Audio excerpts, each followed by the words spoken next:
ရှောင်နေလိုက်ပါမိတ်ဆွေသူ့စိတ်တက်ကိုသိရပြီဆိုရင်ဓာတ်ရိုက်သွားမပြောနဲ့မသိတလို့နေပေးပြီးနောက်ဆိုကိုကရှောင်နေလိုက်ပေါ့သူ့အကျင့်ကိုရိမ့်မိနေပြီမလားသွားပြီးပောက်ကွဲမပြနဲ့မသိတလို့နေပြီးနောက်ဆိုကိုကစင်ကျင်လိုက်ပါနင်ကဘလို့ငါကဘလို့ဆိုပြီးစကလုံးတွေနဲ့စစ်တိုက်နေเสียမလို့ဘူးရိုးသားကျင်အောင်ဆောင်နေတဲ့သူ့အကြောင်းကိုကနားလည်နေပြီမလားဆက်ပြီးအပေါင်းအသင်းမလုပ်နဲ့တဖြည်းဖြည်းရှောင်နေလိုက်ပေါ့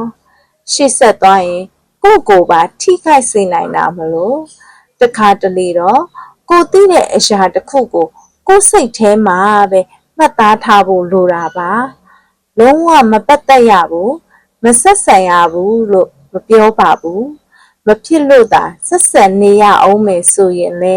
ကိုပေါင်းစိတ်ခွာနဲ့ပေါင်းသင်းနိုင်ပါတယ်ရိုးသားခြင်းရောသဘောကောင်းသလိုနဲ့ဟန်ပြပြီးကြွယ်ရမှာကိုမကောင်းတဲ့ကိုအလံတလူလေလင့်ခွင့်ရရင်ရတယ်လို့အရာကိုသူ့အပြစ်မဟုတ်ဘူးလို့ဟန်ဆောင်ကမျက်နှာဖုံးဆွတ်ထားတဲ့လူမျိုးကိုဒီတသက်တင်ဆုံတွေ့ခွင့်ရပြီဆိုရင်ကင်းနိုင်သလားရှောင်းဖဲကနေလိုက်ပါ